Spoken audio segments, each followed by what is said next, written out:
خوش آمدید ناظرین، آپ دیکھ رہے ہیں پروگرام نقطہ اعتراض۔ میں ہوں شہزاد رضا۔ کچھ دن پہلے بھارت کے وزیر اعظم نریندر مودی نے امریکہ کا دورہ کیا۔ امریکی صدر ڈونلڈ ٹرمپ سے ان کی ملاقات ہوئی، کافی باتیں ہوئیں۔ اس سے پہلے ٹرمپ نے انڈیا کے لیے خاصا خیر سگالی کا پیغام بھی دیا تھا اور ان کو ایک اسٹریٹجک پارٹنر ڈکلیئر کیا تھا۔ پاکستان کے خلاف جو لابی امریکہ میں کام کرتی ہے وہ تو سرگرم ہے اور جس میں انڈین انفلوئنس بھی ہمیں کافی نظر آتا ہے، لیکن اس دورے سے اگرچہ انڈیا کو کچھ فائدہ حاصل ہوا ہوگا اور جیسے انہوں نے بات کی اور گرم جوشی کا مظاہرہ کیا، چاہے وہ مصافحہ کیا ہو چاہے گلے ملے ہوں، لیکن انڈین اپوزیشن جو بھارت میں اپوزیشن ہے یا ان کے جو انڈیپینڈنٹ تجزیہ کار ہیں ان کا کہنا کچھ اور ہے۔ مثال کے طور پہ انہوں نے کہا کہ امریکہ کی جانب سے جو ایک سٹیٹمنٹ آیا جس میں انہوں نے کہا کہ کشمیر ڈسپیوٹ کا، یعنی مسئلہ کشمیر کو ہائی لائٹ کیا، کشمیر ڈسپیوٹ کا ایک پیسفل ریزولوشن پر امن اس کا ایک حل ہونا چاہیے، اور انہوں نے کشمیر کو Indian administered Jammu and Kashmir کا نام دیا، یعنی کہ جو بھارت کے زیر انتظام کشمیر ہے،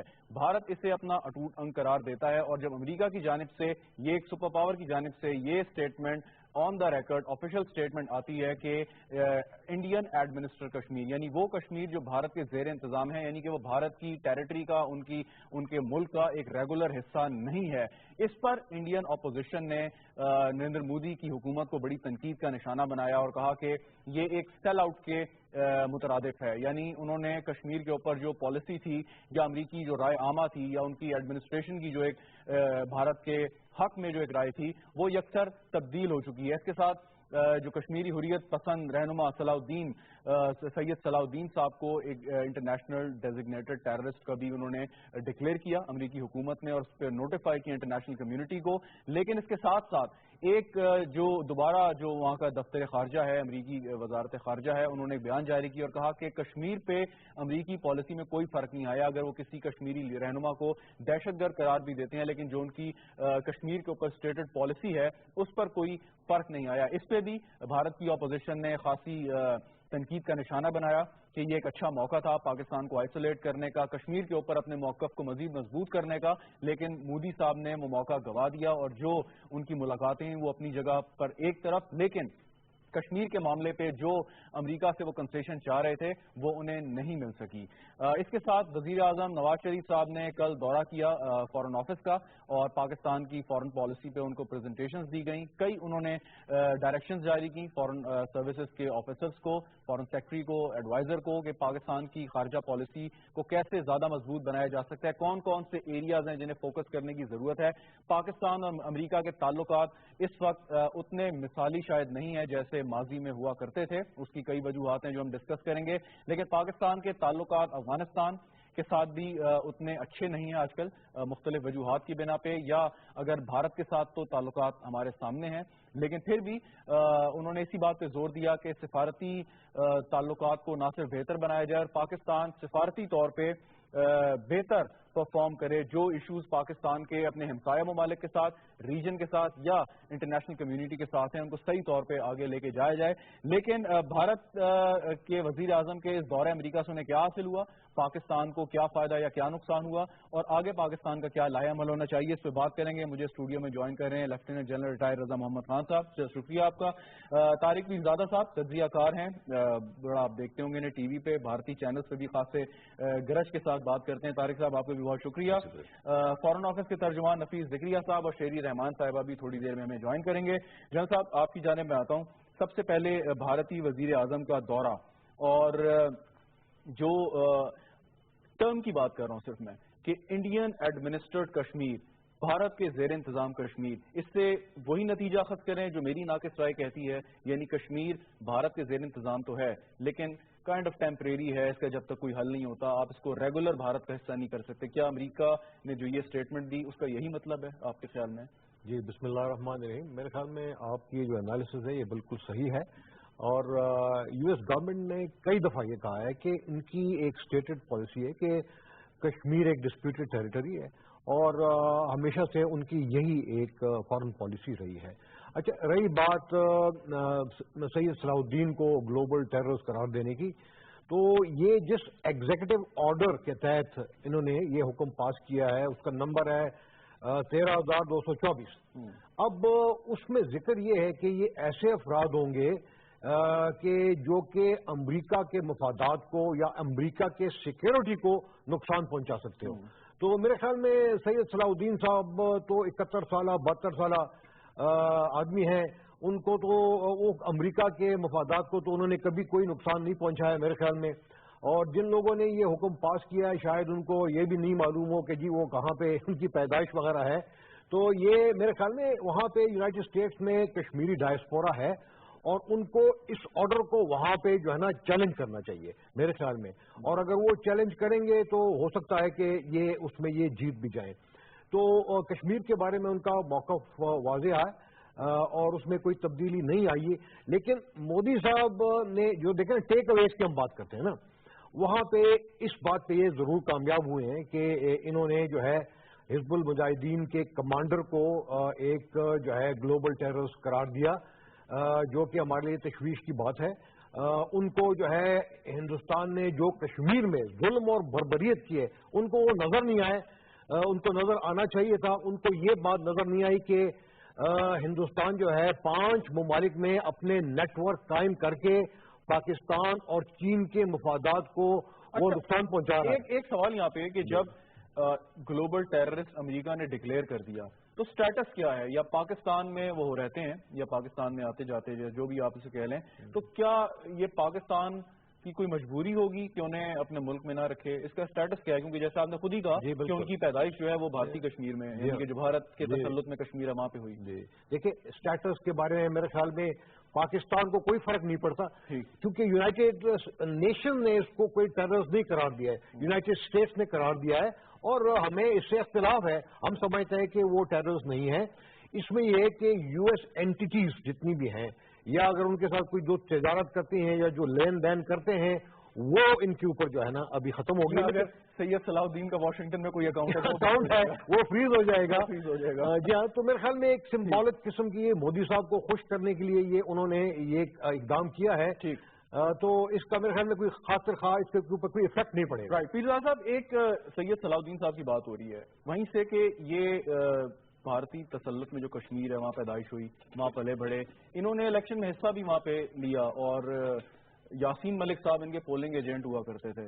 اور اس کے بعد جب ان کو نظر آیا کہ یہ تو سارا شیم الیکشن ہے اور اس کا کوئی فائدہ نہیں, اور پھر انہوں نے جو ہے وہ مسلح جدوجہد کا رستہ اختیار کیا. تو آپ کیا سمجھتے ہیں تاریخ کے پس منظر میں بھارتی حکومت خود چاہتی ہے کہ اس قسم کے حالات پیدا ہوں, اس طرح کی سچویشن کریٹ ہو, یا بھارت کی اسٹیبلشمنٹ کا یہ کہنا ہے کہ اگر ہم پولیٹیکل سولوشن کی طرف جائیں گے, ان لوگوں کو انکلوڈ کریں گے تو شاید ہمارے حق میں رائے عامہ ہموار نہ ہو سکے, اس وجہ سے وہاں پہ اس قسم کی گڑبڑ کرتے ہیں تاکہ ایک ایشو ہاٹ رہے اور اس کا کوئی ریزولوشن نہ ہو؟ دیکھیے کشمیر میں جاری تحریک آزادی کو دہشت گردی کہنے کے 2 طریقے تھے. ایک تو براہ راست امریکہ اس مشترکہ اعلامیے میں اور اس کے اسٹیٹ ڈپارٹمنٹ کے بیان میں یہ کہتا کہ تحریک کشمیر میں تحریک آزادی جو جاری ہے وہ ایک دہشت گردی کی تحریک ہے. اس کو دوسرا طریقہ دہشت گردی کی تحریک کہنے کا یہ تھا کہ جو اس کا سب سے بڑا کمانڈر ہے اس پر ہاتھ ڈالا جائے اور اس کو باقاعدہ سرکاری طور پر امریکہ کی پوری سفارتی قوت کے ساتھ عالمگیر سطح پر اس بات کو اٹھایا جائے. مسئلہ یہ ہے, میں ذرا تھوڑی سی اس کے قانونی رخ بیان بھی کر دیتا ہوں. جب آپ دہشت گرد کسی کو قرار دیتے ہیں تو اس کے بعد آپ کے پاس فوجی آپشن کی امریکیوں کے مطابق ایک اختیار آ جاتا ہے ان کے مطابق. ٹھیک ہے, اس میں صلاح الدین اگر کسی جگہ پر ان کی پہنچ میں پایا گیا تو وہ ڈرون اٹیک کرنے سے باز نہیں آئیں گے. یہ ہوگا, مطلب ہے یہ ان کی, چونکہ جس کو وہ دہشت گرد کہتے ہیں وہ ان کی ہدف میں پھر آ جاتا ہے, کیونکہ یہی مقصد ہے اس کو دہشت گرد قرار دینے کا کہ اس سے امریکہ کے مفادات کو خطرہ ہے. اچھا, اس سے امریکہ کے مفادات کو خطرہ کس طرح ہے, میں اس کی تشریح ذرا سی کر دوں. دیکھیں پاکستان کی دشمنی میں مصیبت یہ بات پاکستان میں ابھی بھی بھارت کو پڑوسی ملک کے طور پر ذکر کیا جاتا ہے اور حکومت کے وزراء بھی کرتے ہیں اور دوسرے لوگ بھی کرتے ہیں. آج شاد رفیق نے بھی یہ حرکت کی ہے. بھارت پڑوسی ملک نہیں ہے, بھارت ایک دشمن ریاست ہے, اینمی اسٹیٹ ہے. کشمیر, سیاچن, سرکریک پر اس کے قبضے ہیں. یہ پاکستان کی سلامتی کے 3 بنیادی مفادات ہیں جن کے لیے افواج پاکستان اور حکومت پاکستان نے کوشش کرنی ہے اس کو آزاد کرانے کے لیے. اقوام متحدہ کی قراردادوں کے ذریعے مالیاتی, نیم عسکری, کسی قسم کی امداد کے ذریعے یہ آپ کا قانونی حق ہے یہ 1948 اور 49 کے قراردادوں کے مطابق. اب یہ آپ پر ہے کہ آپ کتنا سخت پوزیشن اختیار کرتے ہیں یا آپ نرم رویہ اختیار کرتے ہیں. میں کہنا یہ چاہتا ہوں کہ اب یہ جو اس کے خلاف کارروائی ہوئی ہے یہ براہ راست پیغام ہے تحریک آزادی کشمیر کو کہ ہم نے تمہیں متنازعہ طور پر ایک مسئلے کے طور پر تو رکھا ہوا ہے، لیکن بھارت کے ساتھ جو ہماری اسٹریٹجک پارٹنرشپ ہے وہ یہ تقاضا کرتی ہے، اور میں بمبئی حملے کا بھی حوالہ دوں گا، وہ یہ تقاضا کرتی ہے کہ ہم آپ کو ایک حد سے آگے جاتے ہوئے دیکھنا نہیں چاہتے. آپ تحریک چلائیں، پرم چلائیں، 2-4 پتھر مار لیں، لیکن اگر آپ بھارتی افواج پر حملے کریں گے، دیکھیں اس کا یہ سیدھا مطلب ہے، اگر آپ بھارت کو ڈی اسٹیبلائز کریں گے، یہ مشترکہ بیان کے اندر یہ لفظ لکھا ہوا ہے، بھارت کو ڈی اسٹیبلائز کرنا. اچھا مسئلہ یہ ہے چونکہ اسٹریٹجک پارٹنرشپ ہے نا، تو اس میں بھارت کے تمام مفادات کا خیال رکھنا امریکی حکومت کا کام ہے. ٹھیک، لیکن ایک فکرہ مکمل کر لوں آپ کی اجازت سے. چنانچہ اس کا نتیجہ کیا نکل رہا ہے کہ جب اس قسم کے واقعات ہوتے ہیں اور صلاح الدین جیسے لوگوں کے اوپر پابندی لگتی ہے تو آپ ذرا 1 منٹ کے لیے بمبئی کی طرف جائیے. رابرٹ گیٹس نے بمبئی سے چلتے ہوئے یہ بیان دیا تھا بڑا مشہور کہ اگر آئندہ کوئی پارلیمنٹ پر حملے کی طرح کا یا بمبئی کی طرح کا حملہ ہوا تو ہم بھارت کو پاکستان پر حملے سے نہیں روک سکیں گے، اور ہم یہ پیغام جو ہے اسلام آباد میں دینے کے لیے جا رہے ہیں. آپ غور کریں وہ کیریئر بن کے اسلام آباد آ رہا ہے، لیکن اس کے علاوہ اس وقت تو دیکھیں نا تمام انڈیا کے جو بیسز ہیں وہ معاہدے کے تحت امریکی کسی وقت بھی درخواست دے کر استعمال کر سکتے ہیں. ان کی جو بحری اڈے ہیں وہ ان کے زیر استعمال چلیں. تو اب آپ اس طرح دیکھ لیں ہم اس وقت کہاں کھڑے ہیں. کیونکہ ہماری طرف 1 منٹ ہماری طرف سے ابھی تک امریکی اور مودی کمیونٹی کا وزیر اعظم کی سطح پر یا وزیر اعظم ہاؤس کی طرف سے جواب نہیں آیا ہے، اور وزارت خارجہ کی طرف سے ایک بڑے اہلکار کا بیان ہے. حفیظ ذکریہ صاحب ہوں گے تو وہ اس کو ایکسپلین کریں گے، لیکن جو میرا سوال ہے آپ سے، آپ نے جو بات کی اور جو جنرل صاحب بات کر رہے تھے کہ ان کو گلوبل ٹیررسٹ آپ ڈکلیئر کرتے ہیں، انہوں نے تو کبھی امریکہ کے خلاف اعلان جنگ نہیں کیا. اگر حقانی نیٹ ورک پہ وہ یہ ریزولوشن کسی لیڈر پہ لاتے ہیں، بات ٹھیک ہے، IS پہ لاتے ہیں، القاعدہ پہ لاتے ہیں، طالبان پہ لاتے ہیں، لیکن نہ انہوں نے پہلے کیا نہ ان کا آگے کوئی ارادہ ہے، نہ انہوں نے کیا. تو پھر کامن سینس تو یہ ڈیمانڈ کرتی ہے کہ بھائی جب آپ سے وہ لڑنا نہیں چاہتا یا آپ کو وہ نہیں کیا. میں ذرا جلدی سے اس کا جواب دے دوں. ہم کامن سینس کی بات نہیں کر رہے یہاں پہ، یہ بات اسٹریٹجک تعلقات کی ہے جن میں اخلاقیات کی کتابیں شامل نہیں ہیں. یہ تو ٹھوس تجارتی عسکری نیم عسکری اسٹریٹجک تعلقات کی باتیں ہیں جس میں قوموں کے مفادات براہ راست شامل زیر بحث ہیں. چنانچہ امریکہ کی جو پوری نقطہ نظر ہے اس کے مطابق اس پورے علاقے میں بھارت کے ساتھ اس کے اسٹریٹجک تعلقات ہیں جن کے تحفظ کے میں بھارت کا غیر مستحکم کیا جانا جو ہے وہ امریکی سلامتی کے لیے خطرہ ہے. ٹھیک، آپ نے دوسری بات جو کی کہ بھارت میں جو بیسز ہیں چاہے وہ نیول بیسز ہوں ایئر بیسز ہوں وہ امریکہ کبھی بھی استعمال کر سکتا ہے انڈر جی بالکل باقاعدہ معاہدہ ہو گیا. کس کے خلاف؟ مطلب پاکستان کے خلاف تو میرا نہیں خیال امریکہ کو ضرورت پڑے گی، تو پیچھے کون رہ جاتا ہے؟ یہ مفروضہ کیوں قائم کر رہے ہیں ہم؟ کسی بھی جگہ سے کہیں سے بھی دیکھیں یونائٹڈ اسٹیٹس ایک بڑی مغرور ایروگنٹ ریاست ہے، کھل کے بات کرنی چاہیے نا. ٹھیک، آپ کے ساتھ ان کے تعلقات جو ہیں جز وقتی ہیں، ٹرانزیکشنل ہیں، ایک دہشت گردی کی جنگ کے تعلقات ہیں. صورتحال یہ ہے کہ اگر آپ ڈیفنس ڈپارٹمنٹ کی رپورٹس جو آ رہی ہیں اور جو لندن کے اخبارات اس کی تفصیل دے رہے ہیں اس کے مطابق ڈرون حملوں میں بڑی تیزی سے اضافہ ہونے والا ہے. اور پاکستان کے اندر آ کر ابھی پیچھے جو ہنگو یا اس کے قریب حملہ ہوا تھا وہ بھی سیٹلڈ علاقے میں حملہ تھا. ملا منصور پر جو حملہ ہوا تھا بلوچستان کے اندر آ کر ہوا تھا. تو ہم ایک سیکنڈ کے لیے بالکل نہیں بھولیں اگر آپ نے امریکیوں کی مزاحمت نہیں کرنی ہے اور کشمیر کے مسئلے پر بڑا موقف اختیار نہیں کرنا ہے تو کشمیر کی تحریک آزادی کا مستقبل مجھے اندھیر نظر آتا ہے. صحیح. جنرل صاحب 1 منٹ ویٹ کیجیے گا. سید شبیر شاہ ہمارے ساتھ موجود ہیں، کشمیری رہنما. بہت شکریہ شبیر شاہ صاحب. بات کر رہے تھے سید صلاح الدین کشمیری رہنما ہیں اور جدوجہد کر رہے ہیں آزادی کے لیے، اور پیدائش بھی ان کی جو بھارت کے زیر تسلط کشمیر ہے ادھر ہوئی ہے. ان کو گلوبل ٹیررسٹ ڈکلیئر کیا. آپ جیسے رہنما جو وہاں پہ سیاسی عمل جو پہ یقین رکھتے ہیں یا نہیں بھی رکھتے تو کم از کم آپ ایک جدوجہد کر رہے ہیں اور کشمیریوں کے حق کے لیے آواز اٹھاتے ہیں، آپ کیسے دیکھتے ہیں اس کو سید صلاح الدین کے حوالے سے جو یہ ڈیولپمنٹ ہوئی ہے؟ جی بسم اللہ الرحمن الرحیم، السلام علیکم۔ جہاں تک ابھی ریسنٹلی جو prime minister of India Narendra Modi صاحب ٹرمپ صاحب کے دربار میں گئے اور وہاں جتھے لگائے اور ٹرمپ صاحب نے ان کو خوش کرنے کے لیے سید صلاح الدین صاحب کو گلوبل ٹیررسٹ قرار دے دیا، ہمارے لیے تو سید صلاح الدین صاحب آئیکن ہیں اور اس تاریخ کی پہچان ہے، اور امریکنز نے جو یہ فیصلہ میں گلوبل ٹیررسٹ ان کو قرار دیا تو اس سے ثابت ہوتا ہے کہ انہوں نے کشمیری لوگوں کے ساتھ جو جاتیہ ہو رہی ہے، ظلم ہو رہا ہے، ہیومن رائٹ وائلیشن ہو رہی ہیں، جو کہ وہ جانتے بھی ہیں، وہ یہاں خود بھی آتے رہتے تھے، ان کے ایمبیسڈرز آتے رہتے تھے، ان کے باقی جو اسٹاف ہوتے ہیں دہلی میں یا باہر، فرینک براؤن آئے تھے یا گیری ایکرمین آئے تھے، یا سبھی جتنے بھی لوگ ہیں جو کشمیر کے حوالے سے، لیکن اب کی بار صرف ٹرمپ نے ان کو یہ قرار دے دیا تو لیکن یہ انڈیجنس موومنٹ ہیں اور وہ آزادی کی تحریک چلا رہے ہیں، اسی طریقے سے چلا رہے ہیں جس طریقے سے بھگت سنگھ نے ہندوستان میں آزادی کے حوالے سے اپنا رول نبھایا اور ان کو ہیرو مانتے ہیں، ان کے نام فلمیں بنائی جاتی ہیں، تو ہمارے لیے بھی وہ مجاہدین جو کشمیریز ہیں جو آزادی کی لڑائی لڑ رہے ہیں تو یہ تو ایک فریڈم اسٹرگل ہے، تو اس حوالے سے ہم سمجھتے ہیں ان کے کہنے سے ہمارے اوپر وہ اثرات نہیں پڑیں گے جو یہ سمجھتے ہیں شاید اب تو مودی صاحب نے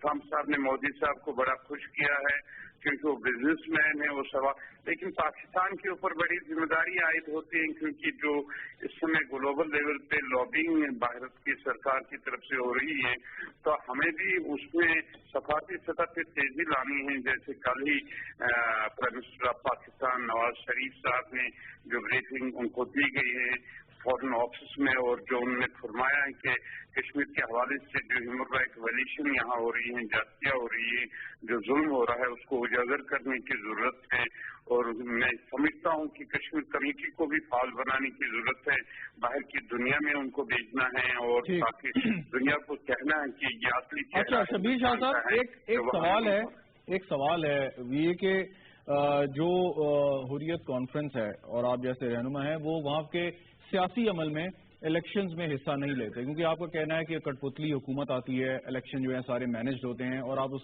عمل کو نہیں مانتے کیونکہ کشمیر کا ایک اسپیشل اسٹیٹس ہے اور آپ کو حق ہونا چاہیے کشمیریوں کو کہ وہ چوائس کریں کہ انہوں نے پاکستان کے ساتھ آنا ہے، بھارت کے ساتھ، یا اپنی ایک علیحدہ ریاست قائم کرنی ہے۔ تو آپ کو یقیناً آپ کی ملاقات ہوتی ہوگی بھارت کی حکومت کے جو اہلکار ہیں، حکمران جماعت سے ہوں یا ویسے سیاسی رہنما ہوں، وہ آپ سے ملاقات کرتے ہوں گے، تو کیا آپ پہ زور ڈالتے ہیں کہ آپ بھی الیکشن میں حصہ لیں، آپ بھی آئیں اور سیاسی طور پہ تبدیلی لانے کی کوشش کریں کہ ایک نیریٹو ہے ان کا، آپ پہ کوئی دباؤ اس طرح کا آتا ہے؟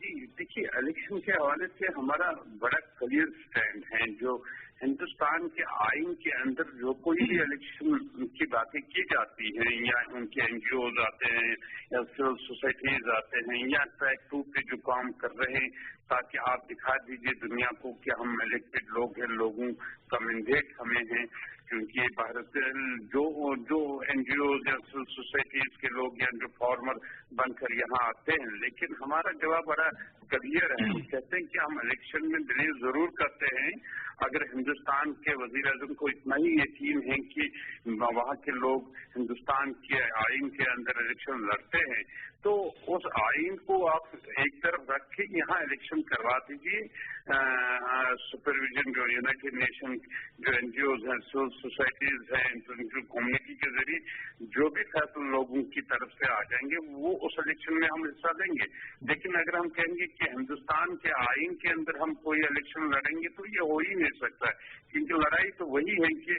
ہم ہندوستان کی سازمیت کو اور ہندوستان کے آئین کو تسلیم ہی نہیں کرتے، کیونکہ ہندوستان نے جبراً 27 اکتوبر 1947 کی رات کو یہاں فوج اتاری ہے، تب سے 7.5 لاکھ فوج یہاں ہیں اور ظلم کی انتہا ہے،